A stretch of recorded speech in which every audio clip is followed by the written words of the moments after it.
Parliament Jugal Kishore साहब, इज़्ज़त माफ leader of opposition JNK assembly Sunil Sharma साहब, यहाँ पे आए हुए भाइयों बहनों बुज़ुर्गों, वज़ीर आज़म साहब, इसको किस्मत कहिए, मुकद्दर कहिए, बीच बीच में जब कभी रेल के कोई बड़े प्रोग्राम हुए तो कहीं ना कहीं मेरी खुशकिस्मती रही है कि उनके साथ मुझे जुड़ने का मौका मिला।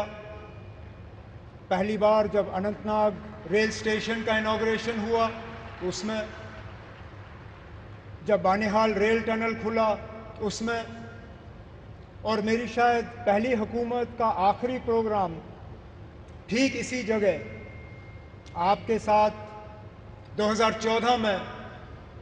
और इत्तेफाक की बात यह है वज़ीर आज़म साहब कि उस प्रोग्राम में 4 लोग शामिल थे, 4 आज भी इस स्टेज पे आपके साथ बैठे हैं।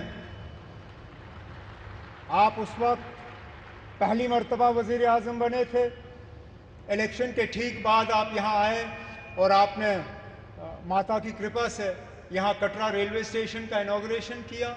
उसके बाद लगातार 3 बार इलेक्शन जीत के आप वज़ीर आज़म इस मुल्क के बने रहे। आपके साथ आपके MOS PMO doctor Jitendra Singh साहब, वो भी उस प्रोग्राम में मौजूद थे। यहाँ तक कि हमारे माननीय लेफ्टिनेंट गवर्नर साहब मनोज सिन्हा साहब उस वक्त MOS रेलवेज़ की जिम्मेदारी संभाले हुए थे जब यहाँ कटरा रेलवे स्टेशन का इनॉग्रेशन हुआ।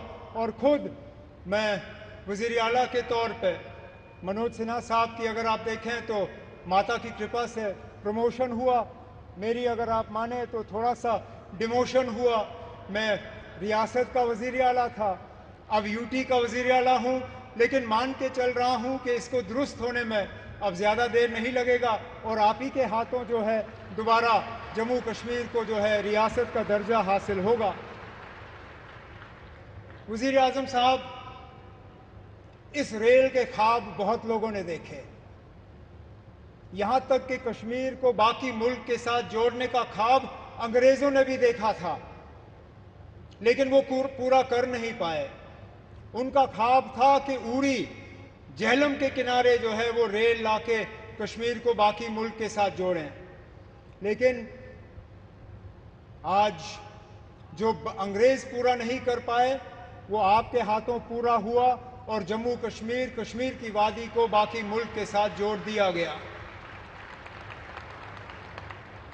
इस मौके पे मुझसे बहुत बड़ी भूल होगी अगर मैं पूर्व प्रधानमंत्री जनाब अटल बिहारी वाजपेयी साहब का इस मौके पे शुक्रिया ना करूं, क्योंकि ये प्रोजेक्ट ज़रूर 1983-84 में इसका संगे बुनियाद रखा गया। और मैंने पिछले दिनों मीडिया को हंसते हुए कहा कि जब ये प्रोजेक्ट शुरू हुआ मैं 8वीं क्लास का बच्चा था। आज मेरी उम्र 55 हो गई है, मेरे बच्चे भी कॉलेज पार कर गए हैं, अब जाके ये प्रोजेक्ट मुकम्मल हुआ।